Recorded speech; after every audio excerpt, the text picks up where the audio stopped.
Jurgen, it's great to chat to you. Have you managed to recover from the celebrations? No problem. I was very emotional. It was very, very nice. It was I enjoyed each second of it, but I left the scenery in a good place, I would say. So I had no problem to recover from it. I can remember everything, and I will remember everything for the rest of my life.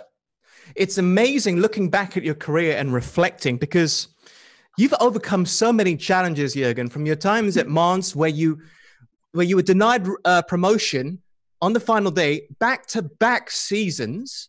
You became their longest-serving manager. Then you obviously went to Dortmund, and well, obviously we know that Bayern Munich tend to rule the roost.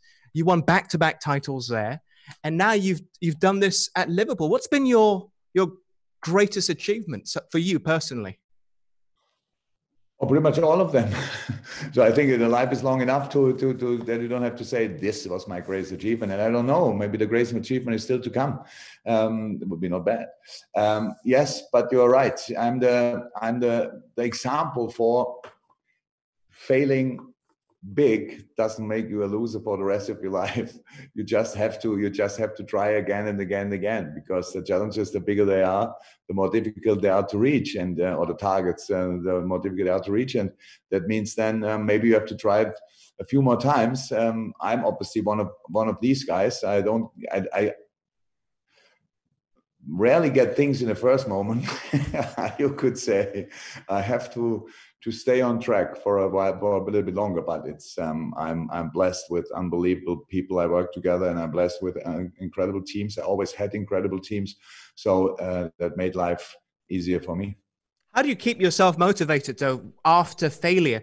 Because you are the manager. The whole team, not just the players, but the backroom staff, and to an extent the fans, are going to be following exactly the example that you set. And I spoke to you in your office last season, at the start of last season, after the Champions League final loss. And you were so positive at that point in time. And obviously you would go on to win it. We didn't know when I spoke to you that you would. But how do you do it? I mean, you're an optimist. I think that's how I would describe you. Yeah, I'm an optimist, but I'm a realist as well. So it's not about, I don't see just the sunlight, only the sunlight. I really see the situation like it is. The answer is I'm Christian. I believe in God. I really think life is a gift. And please treat it carefully. You have a chance, but you have to work hard for it. And if you don't get it, try it again. So I never thought that my life should be the only life was absolutely perfect. So if you go to a final, there are two teams, obviously, and both have big dreams and both have big targets, and one of them wins and the other one doesn't.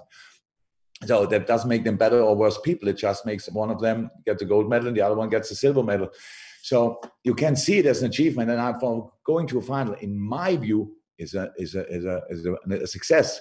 But losing it doesn't feel at all like this. It's the opposite of it. And I feel that. It's not that I go out if we lose a final at Kiev and I go home and or directly after the game, I want to have a party.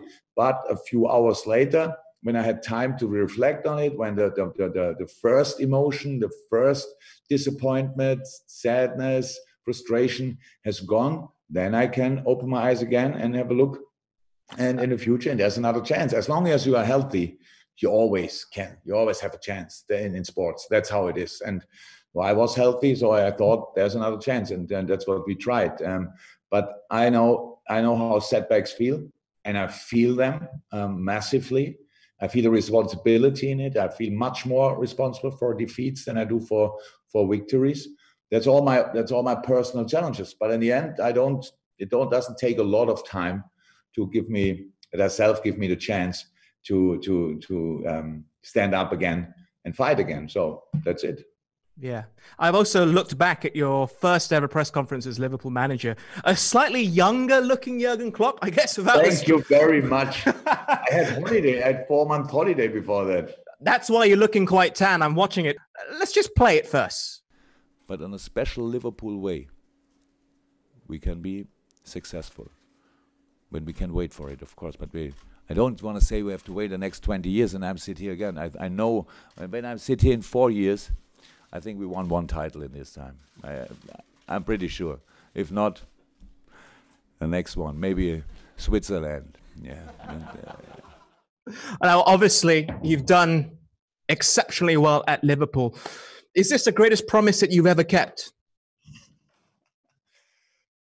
In this moment, my God, I hope that the press conference will be over one time. It's not that I thought I give today the promise that we will win something in 4 years. In this moment, I had no idea how difficult it will be. I knew it will be, but you cannot have a real idea until you are start really working, know more about the opponents. From that moment on, after press conference, I watched probably 50, 60 games in the next 2 weeks just to get an understanding really for the Premier League. I came completely from holiday. I was really on holiday. I was 4 months football, a little bit here, friends of mine working in football, so news always won. That was all. And a lot of things happened in that season, obviously in the Premier League. Liverpool was 9th or 10th in that moment. So I had to make sure that I get the knowledge I need. And it was a very intense time. But yes, if you look back and now you think, okay, what was very important that the supporters didn't only support me because I was a new manager. It's normally about a new manager. Obviously, people were quite positive about that, so they supported me and they wanted to do that, wanted me doing well. But I had to start supporting the team again because England is then you come in, the new manager, and then they start from the first day they start talking, but it's not his team because. He didn't sign the players and all that stuff. And I don't understand that. In the moment when I come in, it's my team. No. So, and I came in because of the team, by the way. I came in because of the club as well, of course. But I had to look at the team, and I'm not silly. I don't go somewhere when I think, well, no chance to do anything with them. So I was really excited about the potential of the team. And so what we really needed that the people really came behind us 100% again. And we did that on the pitch. So we created an atmosphere on the pitch. And means then we had an atmosphere on the stands as well.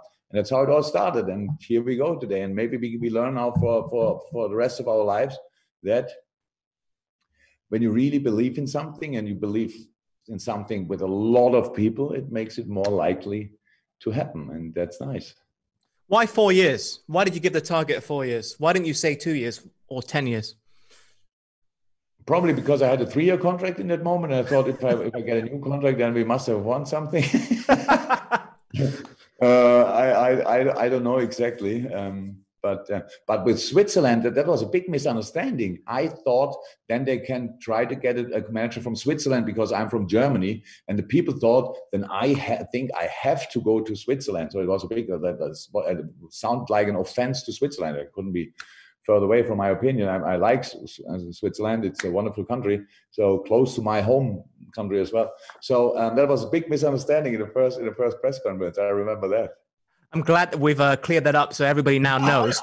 I've learned something new today, but can I also ask, you are full of energy. How do you relax? How do you detox away from football?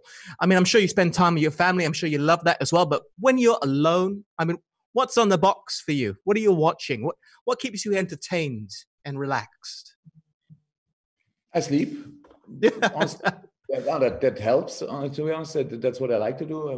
We have a dog, which is not here in a moment because she's on holiday, but I will see her in a few days, which is nice.